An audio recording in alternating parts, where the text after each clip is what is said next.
Bismillahirrahmanirrahim. Assalamu alaikum, dear students. Hope you will be fine and will be enjoying your good health. Today, I'm here once again to discuss about the topic that is related to English subject for grade 10. And the topic is related basically to parts of speech. And I have selected only one, that is verb. Verb के बारे में जानना है, verb क्या करता है, function इसकी क्या है, और वर्ब जो है वो इसके टाइप्स जो है वो कितने हैं और क्या क्या काम सेंटेंस में ये करता है. सो बेसिकली लोअर क्लासेस से 10 तक हम यही लर्न करते आ रहे हैं कि verb is a word which shows action. लेकिन यहाँ पर इसमें मज़ीद उसको और डिटेल के साथ बयान करते हैं कि ये सिर्फ एक्शन को शो नहीं करता बल्कि स्टेट ऑफ बीइंग को भी शो करता है. यहाँ पर आप लोग देख सकते हैं कि डेफिनेशन तो यहाँ पर एक ही है कि an action word is called verb, क्योंकि ये सेंटेंस में मेन किरदार अदा करता है. जिस तरह मैंने पहले भी आप लोगों को बताया था कि जिस तरह क्रिकेट के ग्राउंड में पिच जो है विकेट जो होती है तमाम खेल वहाँ पर खेला जाता है या वहाँ से खेला जाता है, तो the same is case here with the verb in a sentence. Verb जो है सेंटेंस में वही किरदार अदा करता है. जिस सेंटेंस में वर्ब और उसके साथ साथ ऑब्जेक्ट ना होगा तो वो सेंटेंस कंप्लीट ही नहीं होगी. अगर सब्जेक्ट ना हो, जिस तरह इम्पेरेटिव सेंटेंसेस में सब्जेक्ट अंडरस्टूड होता है तो चलेगा, लेकिन अगर वर्ब और उसके साथ ऑब्जेक्ट ना हो तो फिर वो सेंटेंस नहीं चलेगा. तो यहाँ पर एक तो इसकी ये डेफिनेशन हो गई कि an action word is called verb, और नेक्स्ट जो डेफिनेशन है it shows state of being. अब स्टेट ऑफ बीइंग क्या है? बाजों का हम वर्ड्स को लिखते हैं या सेंटेंस को हम लिखते हैं. आप लोग यहाँ पर देखें कि यहाँ पर जब एक हेल्पिंग वर्ब किसी सेंटेंस में इस्तेमाल होता है और उसमें वर्ब नहीं होता तो फिर उस हेल्पिंग वर्ब को हम हेल्पिंग वर्ब नहीं कहेंगे या इसको हम मेन वर्ब नहीं कहेंगे, बल्कि हम इसको लिंक वर्ब कहेंगे या कोपुलर या कोपुला कहेंगे. चूंकि वो जो यहाँ हम एग्जांपल में देखें, आई एम हैप्पी. अब यहाँ पर ये जो एम का इस्तेमाल हुआ है तो स्टूडेंट्स यही कहेंगे, अगर उनसे पूछा जाए कि भाई इस सेंटेंस में एम क्या है तो वो हाथ खड़ा कर देंगे और कहेंगे कि भाई एम जो है ये हेल्पिंग वर्ब है. बिल्कुल ये हेल्पिंग वर्ब है, इट इज हेल्पिंग वर्ब, लेकिन इस सेंटेंस में इसका जो फंक्शन है वो एज ए हेल्पिंग वर्ब नहीं है. अगर एज ए हेल्पिंग वर्ब नहीं है तो क्या है? यहाँ पर ये आई एम हैप्पी मेरे कंडीशन को, मैंने किस चीज को, कंडीशन को यहाँ पर मैंने रिक्वायर करना कि जो क्या है, जो वर्ब की जो दूसरी कंडीशन की जो स्टेट ऑफ बीइंग शो करता है, क्या शो करता है? स्टेट ऑफ बीइंग जो शो करता है उसमें ये है कि ये शो करता है स्टेट को, ये शो करता है कंडीशन को, और ये शो करता है एग्जिस्टेंस को, मौजूदगी को. तो यहाँ पर आप देख रहे हैं हैप्पी कंडीशन को शो किया इसने. This is not an helping verb, this is a link verb. ये क्या है? लिंक वर्ब है, क्योंकि इसने यहाँ मेरी कंडीशन शो की. क्या शो किया? कंडीशन. तो हाँ, हेल्पिंग वर्ब बगैर वर्ब के इस्तेमाल नहीं होता, बट वर्ब जो है बगैर हेल्पिंग वर्ब के इस्तेमाल होता है. यहाँ पर आप लोग देखें, I play cricket. There is no helping verb in the sentence. Subject, main verb जिसको हम action verb कहते हैं, and that is the object. There is no helping verb in the sentence. ये बात साबित होती है कि किसी जुमले में वर्ब जो है वो बगैर हेल्पिंग वर्ब के इस्तेमाल हो सकती है, पॉजिटिव में, प्रेजेंट इंडेफिनिट में या पास्ट इंडेफिनिट में, लेकिन हेल्पिंग वर्ब जो है वो बगैर वर्ब के इस्तेमाल नहीं होगी या नहीं होती. अगर होगी भी तो उसकी जो हैसियत है वो एज ए हेल्पिंग वर्ब नहीं होगा. अगर एज ए हेल्पिंग वर्ब नहीं होगा तो क्या होगा?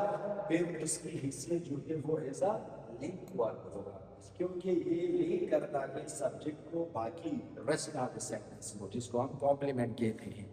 प्रेडिकेट नहीं कॉम्प्लीमेंट कहते हैं।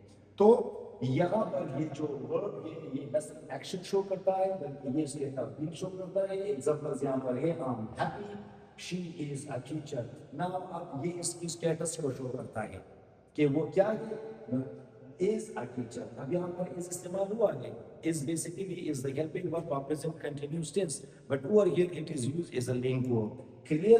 So यहाँ पर जो is है that is not a helping verb but a link verb। Copula।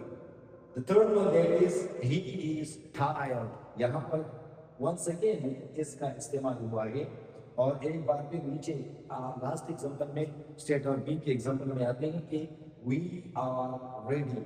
ना ये हमारे कंडीशन को शो करता है कि अब हम क्या है, किसी काम के करने के लिए तैयार हैं। तो यहाँ पर आर का इस्तेमाल जो हुआ है वो एज अ लिंक वर्ब हुआ है, एज अ हेल्पिंग वर्ब नहीं हुआ है। उम्मीद है कि आप लोगों को स्टेट ऑफ बीइंग के बारे में क्लियर हो चुका होगा। अब नेक्स्ट पे आते हैं, देखिए वर्ब जो कि इसमें हमारे पास दो मेन कैटेगरीज में हम इसको डिवाइड करते हैं, lexical verb and auxiliary verb। What is lexical verb? The definition of the lexical verb is the same as the definition of the verb, because lexical verb also shows what? Action। किस चीज को show करता है? Action को show करता है within a sentence। The next one is auxiliary verb, और इन दोनों को फिर फर्दर डिवाइड किया गया है।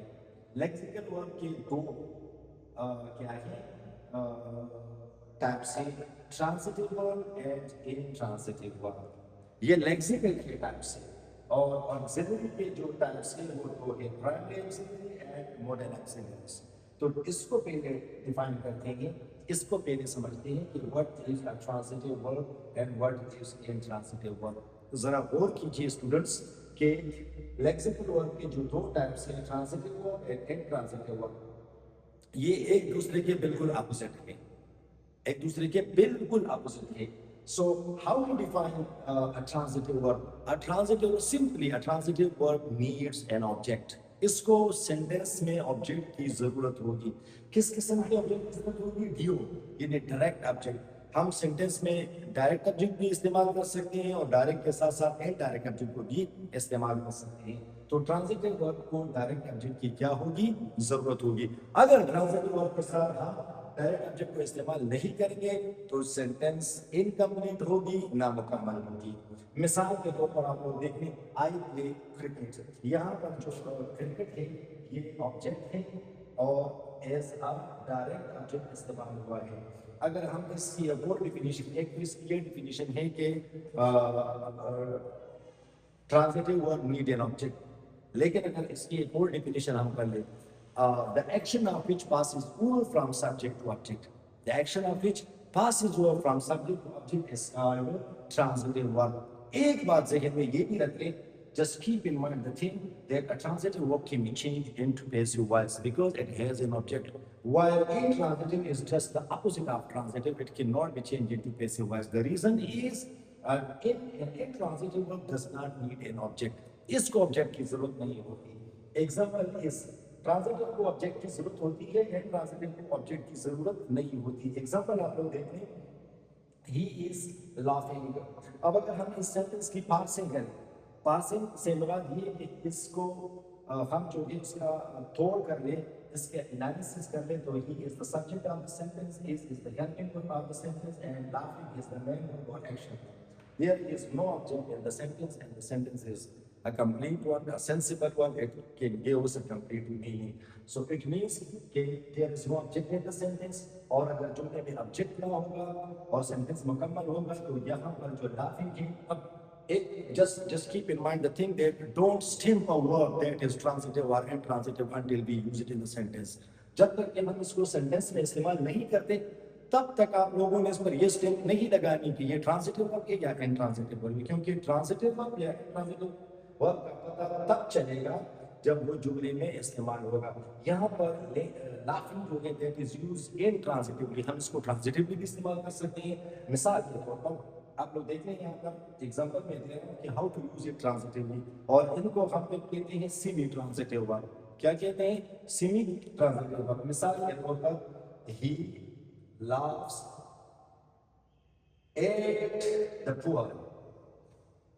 Now there is an object in the sentence. अब the poor इसमें object आया हुआ है, तो इसका मतलब ये कि यहाँ पर ये जो लाभ है वो ट्रांजिटिवली इस्तेमाल हुआ है।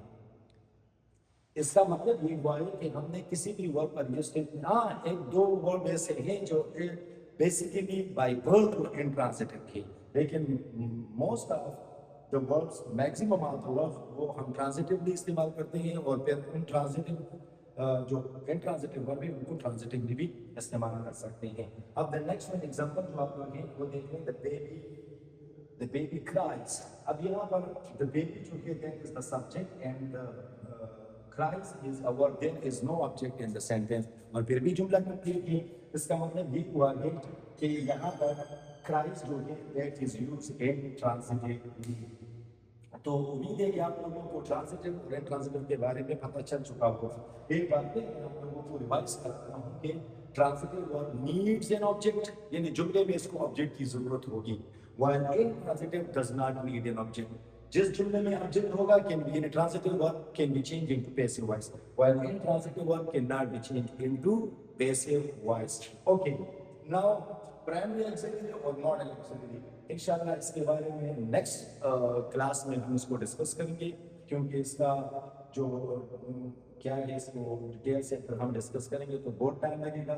उम्मीद है कि आप लोगों को वर्ब, इसके जो मेन टाइप्स के, फिर verb action, state of being, transitive और इंट्रांजिटिव के बारे में पता चल चुका होगा। इसको आप लोग वॉच कर लें और रिवाइज कर लें, कोई मसला होगा इंशाल्लाह तो फिर नेक्स्ट में डिस्कस करेंगे। Thank you so much.